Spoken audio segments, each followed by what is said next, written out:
świecie, w którym nadużywamy słów ikona i legenda, Slash jest jednym z nielicznych, którzy w pełni zasługują na tę mianę. Serce zespołu Guns N' Roses, wybitny muzyk, który współpracował z największymi gwiazdami Michaelem Jacksonem, Rihanną, Fergie, Bobem Dylanem, Iggy Popem czy Lenny Krawitzem. Jego kapelusz, papieros i bujne włosy stały się symbolem supergwiazdy rocka, jaką niewątpliwie jest Saul Hudson.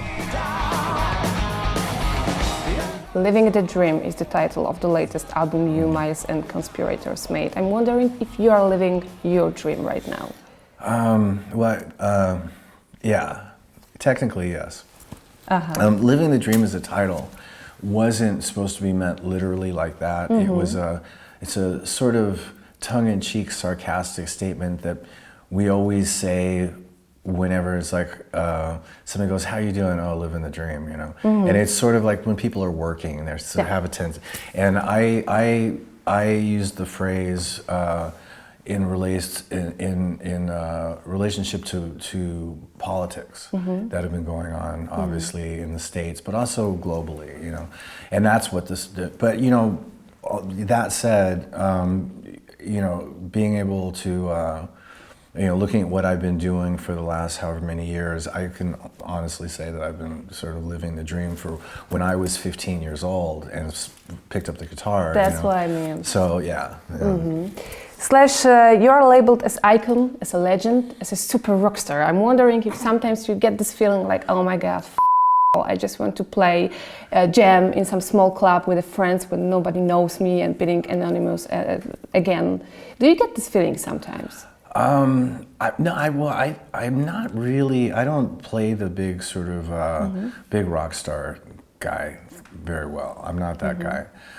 So I do just say fuck it, and I just want to play, and that's all I really focus on.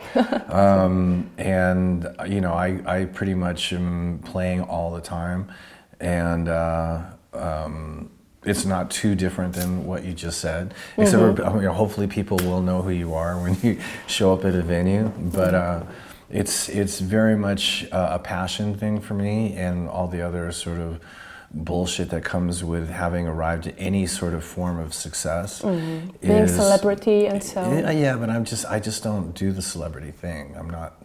If people sort of maybe might want to try and see me in that kind of a role, but it just doesn't stick. You don't get to be labeled, that's right. Slash, in your biography, I read that you've been stealing cassettes when you've been a teenager from the music shop. But nowadays we have Spotify, iTunes, all the stuff. Musicians can earn money in many ways. What do you think about this modern way of earning money in music industry? Is it easier to earn money today, or was it in the 80s, 70s, 90s? Well, this is a longer story than we have time for, but I mean, the whole streaming thing, if you remember back in the sort of late 90s, early millennium, whatever it was, when everybody was doing the file sharing thing.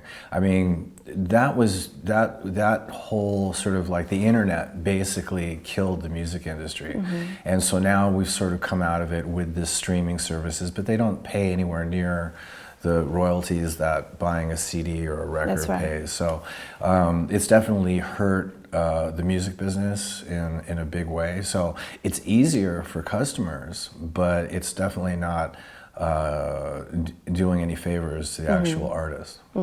How do you choose the musicians you play with? Because always with the Conspirators, with Velvet Revolver and all the bands, you get the greatest musicians at the current time. So how do you choose them? Is there any casting to play with Slash? If there is, I want to go. No, that's a good question. I jam a lot, and you meet people, and I do a lot of sessions or whatever. And you meet people, and you remember people that you played with that you felt really comfortable playing with, or that you thought were really good, or whatever. And I've been doing this a long time, so I know a lot of musicians. But what for me personally, you're usually looking for people that really have a natural gift for the sort of rock and roll feel. It just sort of, I mean, one of the great things about the Conspirators was I didn't know any of them. Okay. And I did not see it coming. I worked with Miles on my first solo record. I'd never heard him sing before, and I'd heard a lot about him. And I called him up and asked him if he wanted to sing a song on this solo record with all these different singers. And he sang on a song and he was amazing. So we ended up doing 2 songs together on that record. And then I was like, well, I have to do a tour to support this record, and I can't bring all these different singers on the road with me. Would you like to do it? Because I knew that he had the kind of range that he could do all that different material, and then also Velvet Revolver songs and Guns N' Roses songs and Snake Pit songs and all that. And so when he agreed to do it, then I had to go look for musicians for the actual band. And I was introduced to Brent Fitz, who I'd never heard of and I'd never met before. And he was amazing. And so at the time, I actually did have a bass player that I was working with who he was a really good musician, but he wasn't the right feel for what it was that I was trying to do. So Brent goes, I know this guy named Todd that lives in Vegas. He's really good. And I was like, yeah, okay, well, call him, you know. Okay. And so Todd came down and he was fucking, like, I couldn't have asked for a better bass player. And it just clicked. So that was a chance thing where the stars aligned and put me in contact with the right musicians without me having known anything about them. Okay. You know? When you decided to play guitar and leave the bike thing you had in your life, did you have any kind of crisis during, you know, all the career that you hate guitar and think like, oh my God, I don't want to do this anymore. This is too, I'm bored with this. Did you have this kind of crisis as a guitarist? That was fast. Okay. Yeah, no, I never had. I had a lot of crises with other people who were trying to get me to do something that I didn't want to do, or you know, weren't agreeing with my dedication to the guitar because it was taking time away from other things or whatever. I had a lot of that, but I had a lot of people telling me to give it up. You know, that there were too many guitar players or blah, blah, blah. But I never got bored with it myself, no. That's probably how I got through it all. For sure. You know? For sure. Living the Dream, I want to ask you about how long was the process of making this album and when you did it? Because you're always on tour. I always see Slash on tour. And then bam, we get a new album. Well, when in 2015, when we were on the road doing World on Fire, right? You know, on the road is when I do all my writing. Okay, so in the bus, for example. In the bus, for example. And, yeah, or in the hotel rooms or in dressing rooms or whatever. I'm always playing my guitar, yeah. I didn't bring it in this room, but it's down the hall. Okay, we have one here, So I'd written a bunch of stuff, and then at the end of the tour, we got together and we started jamming some of these ideas. Then the Guns N' Roses thing came up, and so we sort of put it on pause, and then I went and did Guns N' Roses for a while. And about, as soon as there was a sizable break, which was in January of 2018, we got together and I wrote some new material and then got the old material and we sort of reshaped that. Okay. And we just, real quick, just went in and made a record, finished it, then I went back on the road with Guns N' Roses, and then as soon as that tour was over, we started a tour, started this tour where we went to Asia and now we're here in Europe. So are you a workaholic?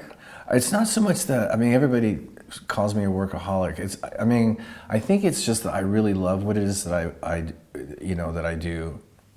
And in order to be able to do it, you have to be at it all the time. You can't just sort of hang around. I mean, some people do that, but I'm not like that. Okay.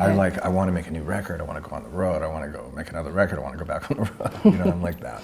So maybe it's a workaholic thing, but you know, I love jamming. I love playing. That's what it is. The thing I always wanted to ask you is, what do you think about all the teenagers wearing t-shirts with the bands, not even knowing the music? Is it okay for you?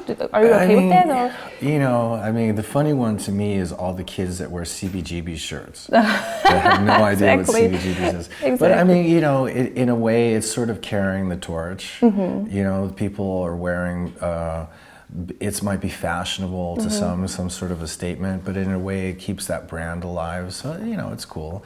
You can't get angry with people because they're wearing a t-shirt they think looks cool and have no idea what the band is that's on it, you know. Okay, so my last question is just a quickies. Keith Richards or Jimmy Page? What was the first one? Keith Richards or Jimmy Page? Oh, fuck. That's not fair. I know. Yeah, they're so different that I couldn't I mean, I love Jimmy Page, but I mean, I really grew up on Keith Richards. So Okay, so Keith Richards. yeah, Lady Gaga or Madonna? I have to go with Lady Gaga on that. Okay. This is stupid. I don't know why I chose this. Les Paul or BC Rich? I think it's obvious. Well, I mean, I'm a Les Paul guy, but I do play BC Richards. Okay. You know, so So both. yeah. Let's say. New metal or hip hop? What was the first one? New metal? New metal? Oh, Iggy Pop. Really? Yeah. Okay. Touring in the USA or touring in Europe? I'd have to. I mean, you know, all my friends in the States will hate me for this, but I have to say touring in Europe. Yes, we have. And the last one, Bitcoin or dollar? The Bitcoin or dollar? Okay. I don't. I've never even used Bitcoin, but as far as I know, it's not. It doesn't sound like a healthy thing. Okay. Mr. Hudson, I would love to talk longer with you. I know we can't, but I hope next time we get the chance. Thank you very much. It was a pleasure and an Yeah, honor it's nice for me, talking to you. really.